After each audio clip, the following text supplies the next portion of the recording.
You know what I'm saying? And we can't be stopped. I don't see nobody stopped. I don't see no one to come after us either. With 4 new big arrests, Atlanta police believe they have just about shut down the so-called Black Mafia family. It was September 2008. The courtroom was silent as the judge delivered the final blow. 30 years in federal prison. Charlemagne referred to 50 Cent as a diabolical genius. And a diabolical genius doesn't file foreclosure, doesn't file bankruptcy, It's not a diabolical genius, a diabolical genius making big boy moves. It's gonna be iconic. Too many names to list, but let me... 50 ignited controversy by implying that Big Meech had cooperated with the authorities. You took a picture with Rick Ross. Put your back against the wall and just slide down. I was still trying to find myself. I'm not trying to let nobody trick me off the street. You trick Cuff off the street. I never folded, never told. You never told Tammy to tell. In danger. Right. That's why they was able to close the courtroom. We'd have been outed, but they played a cold game. I give it to her. And they was playing chess and we was playing checkers. Okay. This is the story of Big Meech and his downfall. Before the downfall, before the investigations, before the empire crumbled, Big Meech was considered a legend. A kingpin, a visionist, and he turned BMF into more than just a drug operation. It became a lifestyle. Flashy cars, $1 million mansions, VIP access to the biggest clubs. Meech wasn't just about making money.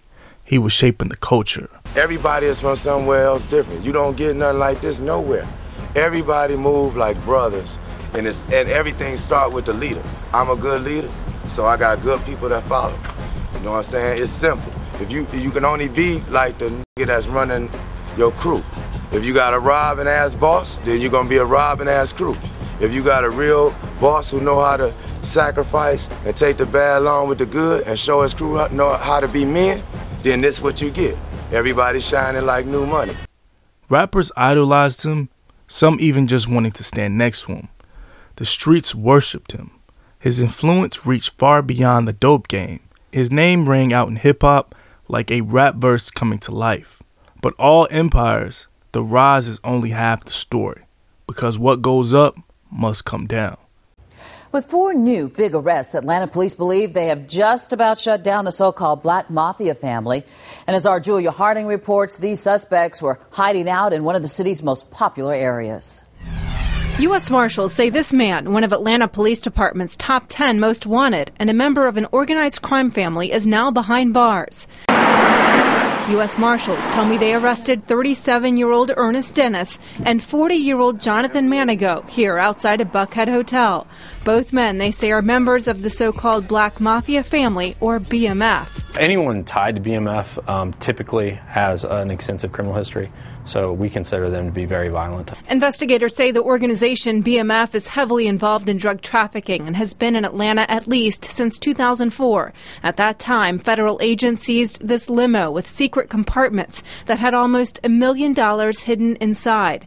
Within the last 2 weeks, U.S. Marshals and Atlanta police have arrested a total of 4 BMF members, including these 2 men, Ricardo Webb and Tovis Raines. We know that they don't have the level of contacts or the drug contacts or the access to drugs and money and other people the way that they had before. So we're definitely slowly destroying their organization. An organization that at one time claimed to rule Atlanta. Now agents say that's no longer the case. In Atlanta, Julia Harding, Fox 5 News. This is the story of Big Meech and his downfall.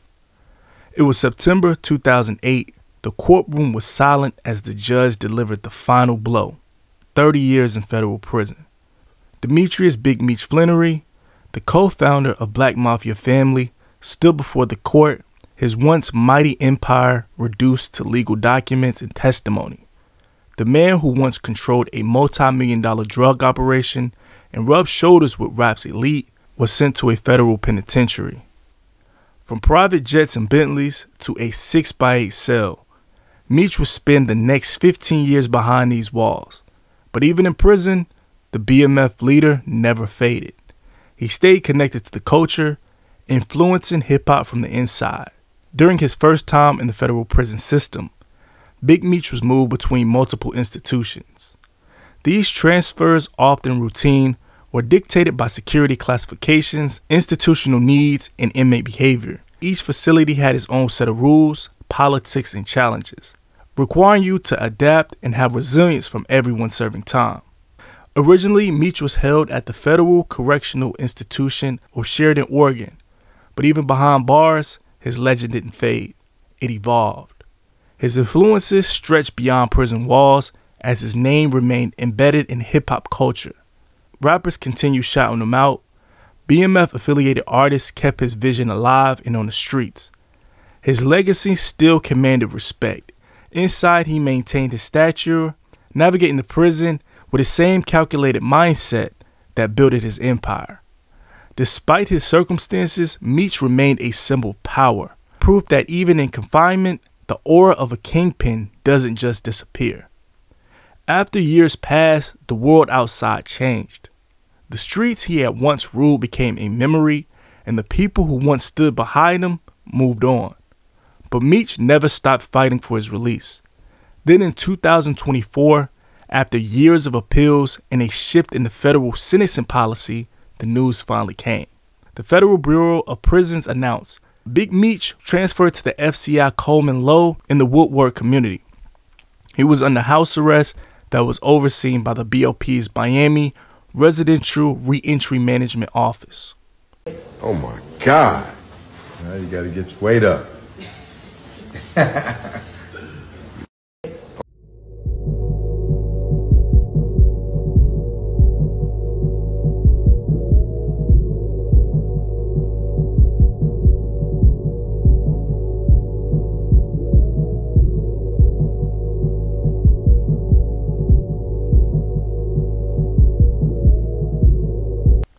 The name Big Meech wasn't just a name, it was a movement, a myth, a legend that stretched from the trap houses of Detroit to the VIP sections of Atlanta. He was more than a drug kingpin. To many in the streets, he was like a black Robin Hood, a man who took riches of the game and gave it back to his people. Close. You know what I'm saying? And we can't be stopped. I don't see nobody stop. I don't see no one to come after us either. Meek wasn't just running a drug empire. He was living a rap superstar's lifestyle without ever touching the mic. And in culture that was glorified by the money, power, and respect, and he became an icon. BMF, the Black Mafia family, wasn't just a cartel. Meech and his crew threw the wildest parties, flooded the streets with money, and stood shoulder to shoulder with the biggest names in hip-hop. Rick Ross idolized him on a song. Rappers name-dropped him in lyrics, and in the streets looked up to him as the definition of real. But the streets have a very short memory, and in this game, loyalty is an illusion. Fast forward to today in 2025, that same legend is now clouded in controversy. Big Meech, the man once praised as the realest, is now being labeled as something else, a snitch. Yeah, man, let the world know, man. Check this out, man. At the end of the day, man, he used a civilian. Tammy ain't got G code that she got to follow. Right. You feel me? Right. So I don't have a problem with Tammy whatsoever, man. Right. As long as it come out who sent her. I know that Tammy was sent. You Right. understand? You feel Right. me? By Big Meech. Right. I know she was put on a mission, homie. Right. Yeah, no, listen, I talked to Five. He definitely putting something in the works, and I'm going to let him know you said your daughter and your wife is who you want to be your point of contact on the streets. Yeah, man, I'm going to put him with my wife, homie. 34 years, man. I got a family, homie. Got you. I got 6 motherfucking children, beautiful children, man. You feel me? Got you. I got you. No, listen, Yeah, when I man, tell you... Let Fitty know, man, ain't nothing but love and respect, man. Look, I'm going to tell him that I talked to you about what you don't mind if he put anything out on his page of what me and you talked about earlier and what we talking about right now. Hey, homie, tell that nigga, hurry up, homie. I fuck with Phil, man. I know he's a real nigga, homie. For real. Tell Fitty, hurry up, homie. All right, let's do it. The agent testified that the Meech's flannery was a word of deal, and that the Meech's had one request, and that his name does not appear in any documents. This was Special Agent Keith Cromer's testimony.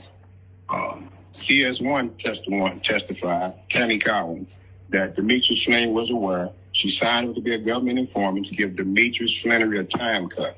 She had the courtroom clear it out. If you go on Pacer, pull my docket sheet, you'll see where CS1 requested that the courtroom be closed. Got you. Let me ask you a question, Cuffy. At any time during the initial stages of your indictment involving this whole Tammy Collins thing, did you talk to Big Meech or did you send a message to Big Meech in any way to tell him or to alert him of what was going on? We sent Big Meech certified mail. Big Meech set me up and Tammy set me up with this thing in 2013. That's the last time I've heard from this. We sent them correspondence through the attorneys. Asked him, is he aware that his name is in court sworn documents and sending me a truckload of coke? He never responded. We know he got the mail because we sent everything certified. I have not heard from this of 32 years since they set me up in 2013.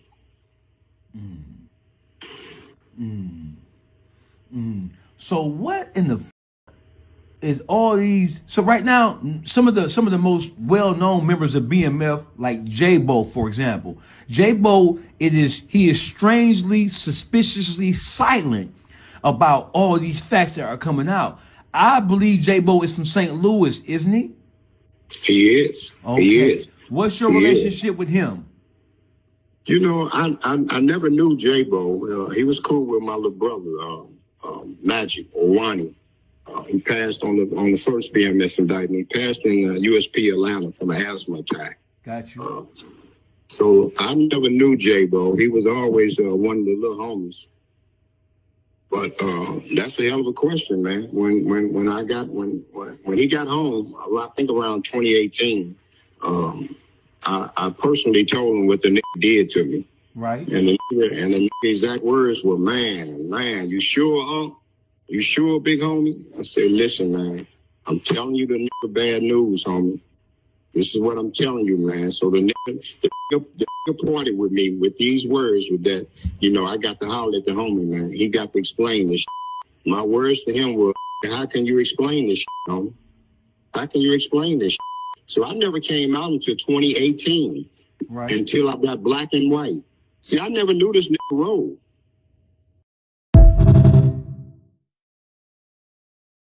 The urban legend of Big Meech was not just a tale told in hushed tones. It was a narrative amplified by the culture's biggest voices.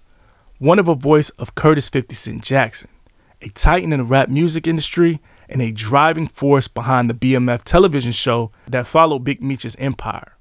50 wasn't just a businessman profiting off the Black Mafia story. He was one of the few people actively looking out for Big Meech while he was behind bars.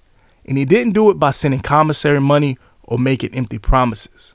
He did it by investing in one thing that Meech cared about the most, his son.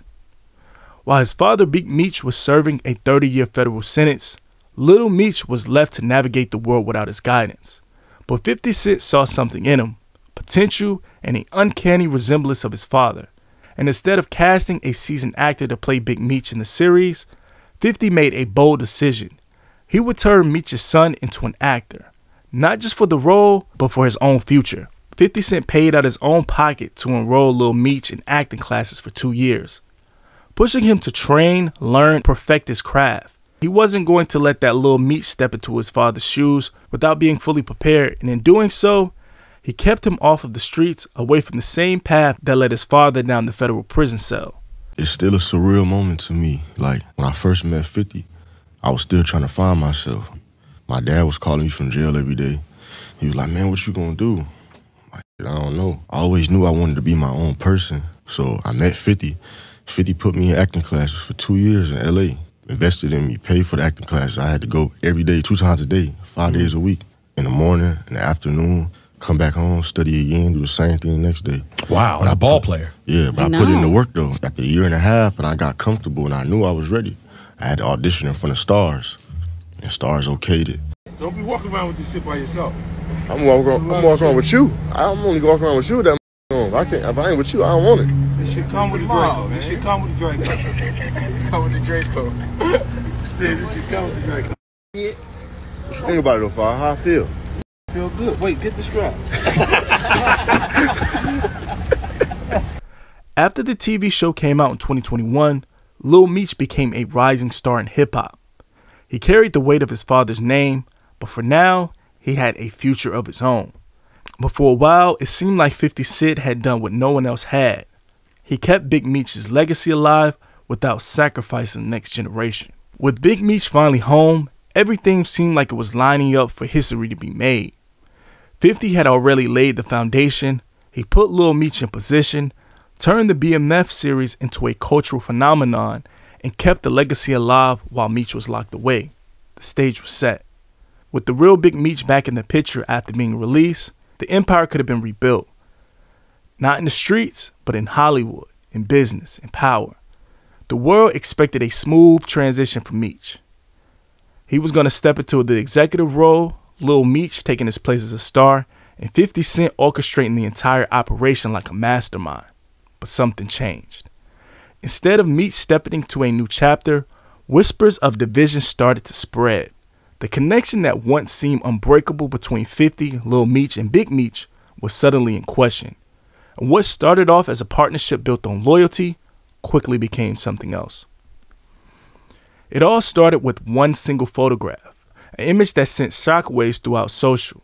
The infamous leader of the Black Mafia family standing side by side with none other than Rick Ross, one of 50 Cent's most notorious rivals. For years, 50 Cent and Rick Ross went back and forth in a bitter feud, trading diss tracks and personal shots. Their beef once started in 2008, biggest hip-hop infamous rivalries. According to Ross, the issue began at a BET Awards when 50 gave him a look and he found it as disrespect. But 50 always denied that moment it ever happened. And when 50 goes at you, he doesn't hold back. It started with the music. Rick Ross dropped Mafia music while taking shots at 50. Mike and his financial troubles and his fallout with DJ Khaled. 50 fired back with Officer Ricky, clowning Rick Ross for his past as a correctional officer. From there, it escalated. 50 dropped multiple diss tracks and viral skits, turning Ross into a punchline of a joke. But Ross didn't back down. He released a few diss tracks, keeping the feud alive. But 50 didn't just keep it on wax. He made it personal. He took it to Ross's baby mama, Tia Kemp. He actually took her on a shopping spree, filming the entire thing just to embarrass him. Then he took it even further. He leaked the tape of another one of Rick Ross's baby mamas. The tape features another man, and he didn't just release it, he recorded his own commentary on the video, turning it into a full-scale humiliation campaign. That cost 50 Cent. A judge hit him with a $7 million lawsuit, and it was a financial blow that pushed 50 Cent to file for bankruptcy. Charlemagne referred to 50 Cent as a diabolical genius. And a diabolical genius doesn't file foreclosure, doesn't file bankruptcy, It's not a diabolical genius, a diabolical genius making big boy moves. So when that picture of Big Meech and Rick Ross came viral, it was definitely a message to 50 Cent, and it didn't go unnoticed. To the public, it looked like Meech had chosen a side. February 13th, the Big Meech Home benefit concert. It's going to be iconic. Too many names to list, but let me salute some of the legends. Lil Baby, Boss Man D-Lo, 21 Savage, Sexy Red, Ricky Rose. Now, this the first time it's ever been done. Me performing BMF with the icon himself. This shit gonna be special. Epic. Get your tickets right now. I'm back. You took a picture with Rick Ross. Put your back against the wall and just slide down. Aligning himself with the same man who spent years trying to tear down 50 Cent. And what made it even more explosive, 50 Cent was already deep in production on his BMF TV show for the new season. A project meant to big up Big Meech for his rise and his fall. But that wasn't just a photograph, it was a statement. But 50 Cent wasn't just making a TV show. He put his own energy into shaping the future of the brand. Into Lil Meech, Meech's son, 50 saw potential in him and knew that no one would bring his father's story to life other than him. Adding fuel to the fire, 50 Cent himself has never been shy about exposing paperwork on his enemies. He had a long history of using public records to damage reputations. Big Meech was no exception. 50 ignited controversy by implying that Big Meech had cooperated with the authorities. He shared an image of a rat on Instagram, accompanied by a caption suggesting that Big Meech's association with Tommy Cohen's, a co-producer of the BMF television show, an alleged FBI informant, was a significant mishap. 50 hinted at an upcoming tell-all documentary that will reveal undisclosed truths about their relationship. The tension didn't stop with Big Meech. It extended to his son Lil Meech. Reports indicated that Lil Meech shared a video in his private Instagram story where Rick Ross mocked 50 Cent. This act was perceived as a betrayal, especially considering 50 Cent's role in elevating Lil Meech's acting career through the BMF series. 50 Cent took to social media to air out his grievances. He shared screenshots of a heated text message between himself and Lil Meech, providing the public with an unfiltered look at the deteriorating relationship. In the messages, Lil Meech expressed his disbelief and disappointment, writing, "I can't believe this, man. You act like I'm your enemy. I only showed you love. I'm human. I go through my own stuff, but I never switched up on you." He lamented the fact that 50 Cent had unfollowed him on Instagram, a modern-day symbol of severed ties. "The internet stuff is throwing me off, man," he added. For 50 Cent, this incident was just a personal slight. It was a profound breach of trust. He had invested time, resources, and faith in Lil Meech, offering him a chance to step out of his father's shadow and carve his own path in the entertainment industry. The accusations on Big Meech have been lurking for years. But was Big Meech a snitch? The debate over Meech's cooperation with law enforcement has been fueled by court documents, speculation, and ever-growing obsession with street credibility in the hip-hop culture. Some claim that Meech reduced his sentence after originally being sentenced to 30 years wasn't just work of good lawyers. They point to legal paperwork suggesting he provided information that led to co-defendants receiving harsher penalties. I wasn't going to address this because I'm not trying to let nobody trick me off the streets. But I never folded, never told, never will. Death before dishonor, always with me. So I'm doing this for my loved ones and the support of my friends and family to come out to the Amaran Arena, February 13th. I'm not trying to let nobody trick me off the street. You trick Cuff off the street? I never folded, never told. You never told will. Tammy to tell. Death before dishonor, always with me. So I'm doing this for my loved ones and the support of my friends and family. Y'all gonna be disappointed when Lil Baby don't show up? When Skilla don't show up? When Vizzo don't show up? When all these don't show up? I wasn't gonna address this. Cause I'm not reading drops, man. Look at you reading this shit. But I never folded, never told, never will. Death before dishonor, always with me. So I'm doing this for my loved ones and the support of my friends and family. Come out to the Amaran Arena. He can't even go. You want house arrest, he can't even go. The allegations suggesting that Big Meech cooperated with authorities primarily stem from court documents referring to him as an informant labeled CS1. The documents indicate that CS1 was a longtime associate with Big Meech, who later collaborated with the DEA, providing information contribute to Big Meech's conviction. Notably, CS1 reportedly held the life rights with creative control to Big Meech's story, enabling him to profit from his sale. It is important to note while all these documents and statements have fueled speculation, there has been no definitive public evidence confirming that Big Meech cooperated with law enforcement. The debate over his alleged cooperation remains a continuous topic with the hip-hop community. With that once solid bond between 50 Cent and Big Meech and the family has shattered all over social media. But beyond the personal fallout, the real controversy lies in the whispers surrounding Big Meech himself. The internet has been buzzing with claims that official paperwork exists and it will drop soon. Allegations, documents, and speculation have fueled the fire, and while the supposed paperwork remains to be unseen by the public, one thing is certain, and 50 Cent doesn't speak without receipts. Time and time again, 50 Cent has exposed his so-called enemies with cold hard facts. Whether it was Ja Rule, Irv Gotti, R.I.P., Young Buck, or Rick Ross. His history of public takedowns is well documented. And if he's putting Big Meech in that same category, it raises the question, does he know something that the rest of the world doesn't? It's called Tammy Collins. She's privileged to what's called the affidavits in support of the wiretaps. Okay. It's like 3 affidavits. In those affidavits, it tells Meech's full role. Now, I wasn't allowed to have them because they played this, I'm this kingpin and I'm this killer, and they life in jeopardy, right, in danger. Right. That's why they was able to close the courtroom. We'd have been out at Meech. But they played a cold game. I give it to her. And they was playing chess and we was playing checkers. Okay. She used the threat of her life and that I was gonna have some hitmen in the federal courtroom to kill her. And they closed the courtroom to the media. My shit standing room only. I'm that dude in that city, homie. Right. I'm that dude in that city. Right.